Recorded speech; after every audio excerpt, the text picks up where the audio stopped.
Hello, it's Nikki. How you doing? This is going to be a mini series, so make sure you're following and subscribing, and then you can follow along the way. But the reason that I am breaking this down in this way is because when I did the exercise myself, because I'm really passionate about doing these things, I need to make sure it works first. And I'm never going to ask you to do something that I haven't done myself. But something that I have been playing around with recently is identity. And I know that it is a big and complex word. And maybe it's my age, maybe it's my stage of life. But I've definitely, if 2023 was an album I wrote, it would have been like the ultimate, what would it have been called? Not the ultimate breakdown. That sounds a bit negative, doesn't it? The ultimate reset. That's a much more positive reframe. Let's go with that. But literally, I felt like every part of my life and my business, I really took the time to look at it, to explore it, to almost like pull it apart, because I also knew that there was a better, bigger, bolder version of me that was sort of waiting, lurking in the distance. And yet I felt there was a gap between where I was and where that version of me was. And I was in control of that. This is the thing. Might be your first takeaway of like, oh, I'm in control of it. Oh, great, I can get going on this moment. That is really refreshing and really reassuring. Once I figured out that I could be in control of that, it was great. But yeah, I very much came from this situation where I could see that next version of me. And I knew in order to get there, I had to do some like cleaning up, resetting, releasing, letting go, because not everything could come with me there. And also I knew I needed some new tools to really ease the journey. So I'm going to be taking you through these states, these things that you may want to journal about, and let's see what comes up. As always, go very gently with yourself. If you want to talk about it with your friend as well, go really easy. Grace and compassion is so important in these scenarios, because sometimes it can feel confronting. And again, that was maybe what it was. 2023, the ultimate confronting reset. Anyway, the first thing I want to talk about is, and again, let me just say this as well.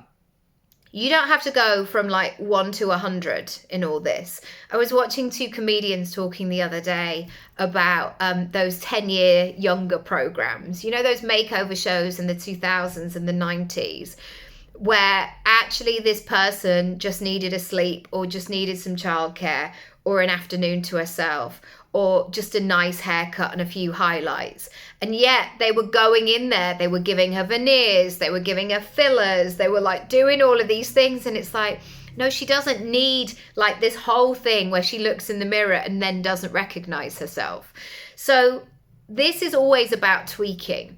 And this is not a fastest finger first thing. You can go slowly but surely, and just start with one thing, explore it. If you want it to like go, then do that. But you don't have to change your life immediately or do all of the things, because actually there's so much magic in you already. I know that sounds like a cheeseball card, but it's true. I think sometimes we feel everything has to change and then we'll be ready. But actually, lots of you is ready now. So I want to look at some outdated things. And the first thing is, I want you to think about any behaviors that are outdated. And again, sometimes these things are very embedded with us for a long time. And what we can find is sometimes we need some additional support. So if anything I'm saying as we go through this process, you're like, oof, I think I need to talk to somebody about that, absolutely take that action. You know yourself better than anybody else. So give yourself that, that support. So in terms of behaviors, I can give you an example for me of my relationship with exercise. So there have been, first and foremost, I know that movement really works for me. It works for my brain. It works for my focus and my concentration. It works for my creativity, my ability to focus on a solution rather than be like, I don't know what I'm doing. That's like the worst place for me to be. I want to be in that place where I'm sharp and I'm figuring it out and going, oh, we could do this. And I want to be in that place of momentum. And yet my relationship with exercise was very up and down. And it was always from like a feeling place, like I feel like it today or I don't. And this is not about not paying attention to your body, because when I was 36 weeks pregnant with my son, I was enormous and I could barely get up the stairs. I had to go on my hands and knees, and then I really hurt my back and I couldn't move, and it was a nightmare because he turned in a weird place. And so my 38-week-old pregnant self was not saying, okay, let me start HIIT training. I wasn't doing that. But it's just like those general things. On a random Tuesday, I'd be like, well, it does look like it might rain today. And then I wouldn't do it. And then actually, if I looked at the weather half an hour later, it hadn't rained at all.